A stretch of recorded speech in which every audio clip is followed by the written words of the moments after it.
We are witnessing a full-blown mega implosion, or as I like to call them, maggots. In the 2 weeks since Donald Trump announced his intention to run for squatter again in 2024, it's becoming ever more apparent that the GOP may be prepared to cut loose his Make America Hate Again agenda and the circus that follows it again to regain control of the White House. Now, even before Trump declared that he was running again at his Mar-a-Lago resort on November 14th, the former squatter was widely blamed by a number of GOP figures for the Republican Party's faltering midterm performance. Now, many were predicting a red wave across the country, and the GOP instead failed to take control of the Senate and only crawled past the 218-seat majority to regain the House as the host of Trump-endorsed maggots and election-denying candidates lost their races, which was a good thing. Now, many people, including those within the GOP, saw the midterm results as a sign that the party needs to move on from Trump and his maggot brand of politics and put their support behind a fresh candidate for 2024, with Florida Governor Ron DeSantis seen as the ready-made firebrand replacement, which he's not even qualified to do that job either. Now, a number of high-profile GOP figures, including erstwhile allies of the former squatter, are using a new stick with which to beat Trump after he held a meeting at Mar-a-Lago with well-known white nationalist Holocaust denier Nick Fuentes and the anti-Semitic Kanye West. Defending the meeting at his Florida home, Trump said he didn't know who Fuentes was when he arrived with anti-Semitic West. Trump knows full fucking well who the fuck Fuentes is because he's been held at all these different places.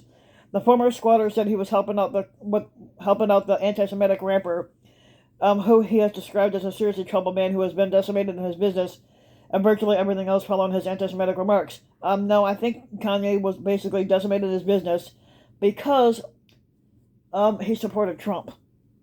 Now, Trump was widely condemned not only for dining with West and Fuentes, but failing to subsequently condemn the pair. Now, former Vice Squatter Mike Pence, whose relationship with Trump fell apart in the wake of the January 6th Klan attack, had issued some of the strongest criticism of his former running mate. Former squatter Trump was wrong to give a white nationalist, an anti-Semite, and a Holocaust denier a seat at the table, Pence told News Nation. He should apologize for it, which we know he never will, and he should denounce those individuals and their hateful rhetoric without qualification, which he would not do. Another former Trump administration figure, former Secretary of State the fat fuck Mike Pompeo, had also appeared to address the West Fuentes controversy in a tweet back on November 26. Anti-Semitism is a cancer. As secretary, he says, I fought to ban funding for anti-Semitic groups that pushed the Biden derangement syndrome. We stand with the Jewish people in the fight against the world's oldest bigotry. Anti-Semitism is, like I said, is a cancer. Now, the other GOP figures, including some who once supported Trump, were also quick to condemn the former squatter at his Mar-a-Lago meeting. The former squatter Trump, hosting racist anti-Semites for dinner, encourages other racist anti-Semites. These type of attitudes are immoral and they should not be entertained. This is not the Republican Party, what currently it is now.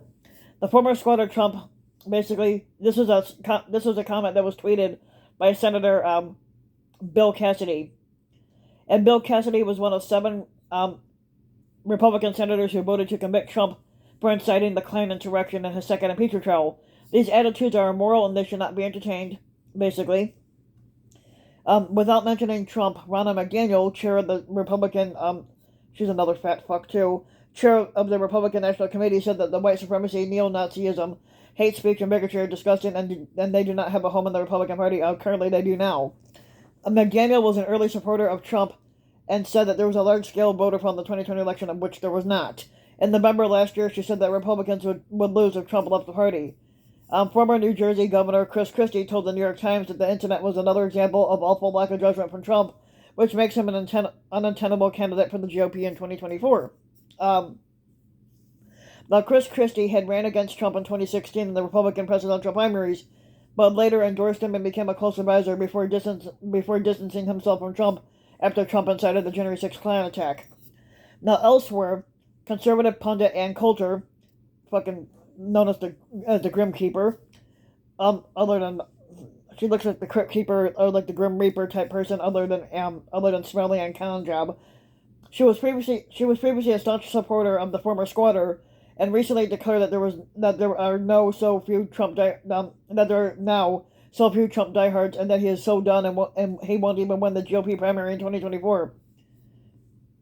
The Satanist is not really a true right winger, but Trump is the jackass rhino, Coulter said, using the acronym for Republican in name only to describe him. Now, this isn't the first time that Trump has been accused of failing to denounce the far right extremists who openly lick his nuts. Now, Trump was previously criticized over controversial remarks following the neo-Nazi when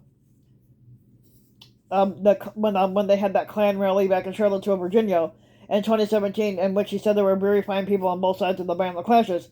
Now, Trump later clarified the remarks were not aimed at the far right extremists at the Klan rally, but those who were in Charlottesville were protesting the removal of a General Robert E. Lee statue. In September of 2020, Trump was also criticized after he failed to denounce the far-right Proud Boys group during a televised presidential debate, and instead he told the extremists to stand back and stand by. While the GOP has mainly stood behind Trump despite his numerous controversies down the years, with his maggot base unsurprisingly largely remaining loyal, it will remain to be seen if the party will ignore further turmoil and unite to support him again in 2024. Following his 2020 loss in the GOP's poor midterm performance. However, as it's noted by Michael Bender, who's a professor of political science at the University of North Florida, this is not the first time that Trump has had to fight off attacks within the GOP to secure his own political future.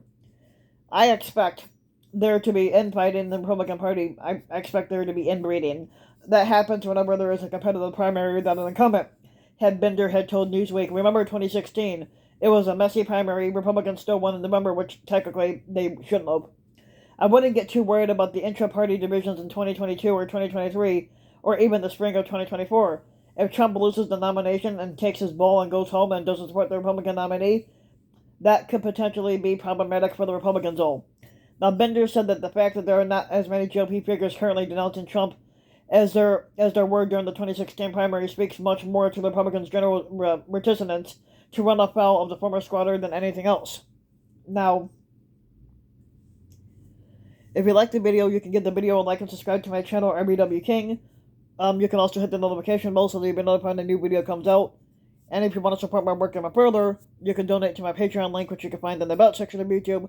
And for just as little as a few bucks a month, your donation can help go a long way, and thanks for listening.